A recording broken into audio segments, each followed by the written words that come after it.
Assalamualaikum warahmatullahi wabarakatuh.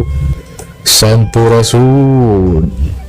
Wilujeng wengi baraya sadayana, kumaha kabarna damang dina wengi ayeuna? Pamugi bae saha jasmani ugi sehat rohanina. Aya dina panangtayungan Allah Subhanahu wa taala. Amin. Eta pisan nu dipiharep ku sim kuring siang kalayan wengi. Baraya mitra sadayana nyanggakeun carita Sunda dina judul Leuwih Sataun, karya Mbah Wilwil CPBS, carita pondok basa Sunda. Etang-etang landong pamubrah manah. Wilujeng ngadangukeun.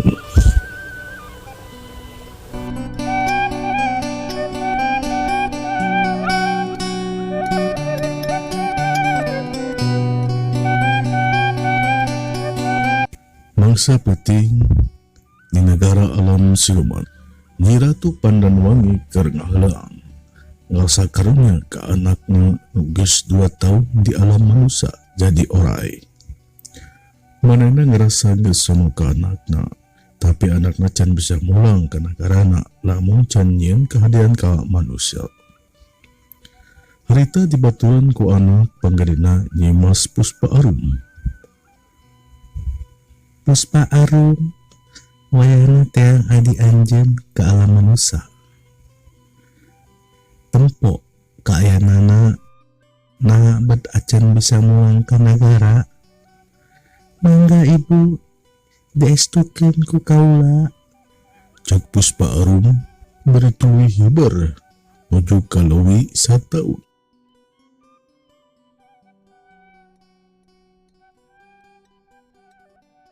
Kasampak Puspawangi keur ngarengko dina dahan waru.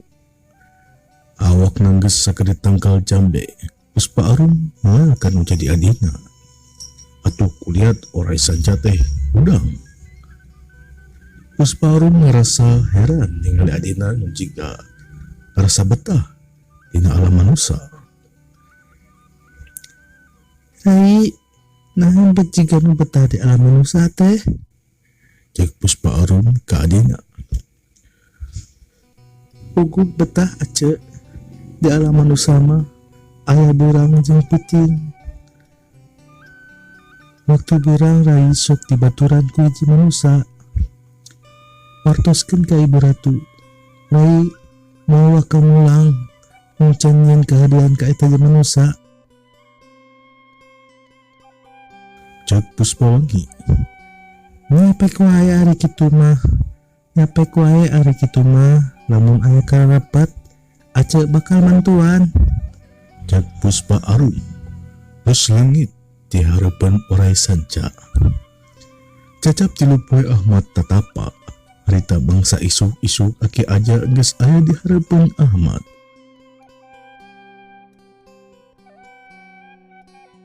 Cacap tilu poe Ahmad tatapa. Harita mangsa isuk-isuk aki aja geus aya di hareupeun Ahmad. Tuluy ngageuingkeun incuna, Ahmad kerasa aneh sabab manehna teu ngarasa tiris ku cai. Aki aja ngerasa bangga sabab Ahmad geus kapanjingan ilmu braja geni. Anu watekna teu tiris ku cai, teu panas ku seudeuh. Bisa ngaluarkeun hawa panas tina leungeunna. Ahmad hanya dicurug tuluy bari jeung aki aja ka bojong baraja. Satepina di imah aki aja, Ahmad pamitan ka aki aja rek mulang ka Sang Hyang. Kariwang cenah indungna sorangan. Ade Ujang, hidup sing bisa mau ilmu. Ahmad ulah dibawa takabur, sombong, sabab bisa melindas ke diri sorangan. Jak aki aja. Ahmad unggak bari nyium dengan aki aja nurek ditinggalkan. tuluy lempang ninggalkeun Aki Aja rek balik ka Sang Hyang. Kacaritakeun Haji Darma sareng Ibu Haji Aminah anu keur ngabangkung di teras duanana rasa hariwang ku Nyi Euis. Aya pikiran arek ngadahupkeun Nyi Euis ka Ahmad. Ibuna siga nama si Nyi Euis teh geus mejeuna mun rumah tangga, cek Haji Darma.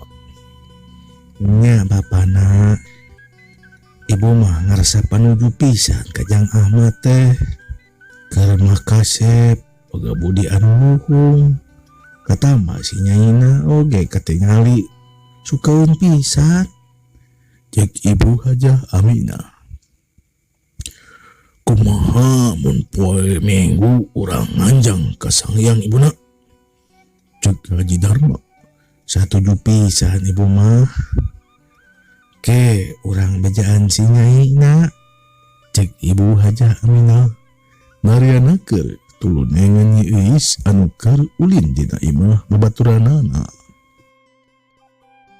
Teu sawatara lila torojol Nyi Euis nu kakara balik ti imah babaturanana atuh barang indungna ngedalkeun pemaksudan rek nganjang ka Sang Hyang teh kacida bungahna. Sabab geus kabayang dirina bakal papanggih Jang Ahmad menjadi panutanana.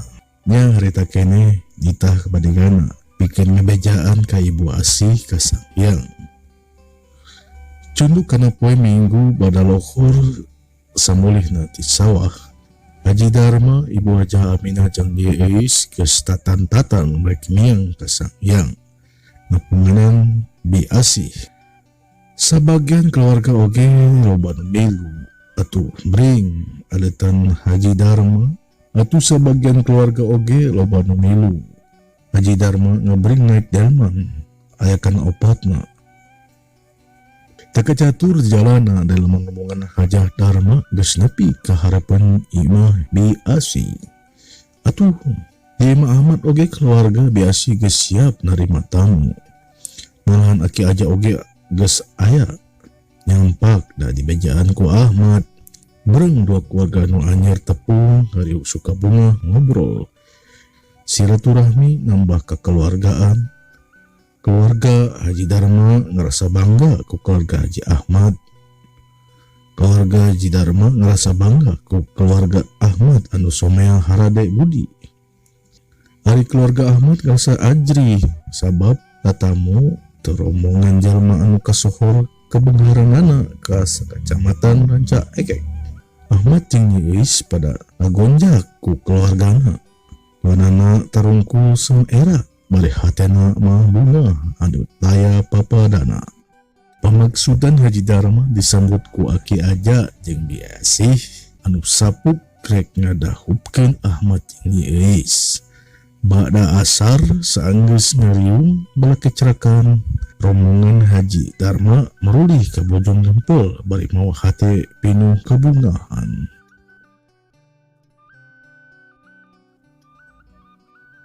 Mitra kaum dangu sadayana rupina carita leuwih sataun tamat. Alhamdulillah. Kanggo carita salajengna urang milarian deui nya pamirsa. Magi tak cantik kontak pangaran. Siganana orang teraskeun deui kana karya Kang Wilwil terasna ngedongeng tapi dengan judul anu beda. Tapi lakon sami Ahmad kene ya pemirsa. Anu dina judul si Codet. Aton kasadayana anu tos ngarojong kana ieu dongeng ngaterekom dan sadayana. Apunten bila sumber kelapatan terkondang sadayana sing kuring selaku penmangeng sareng Kang Wilwil anu ngaranna mungkin dihapunten bagi dina cerusan ieu dongeng kurang seueur kakurangan anak. Bila topik walidaya. Wassalamualaikum warahmatullahi wabarakatuh. Ciao.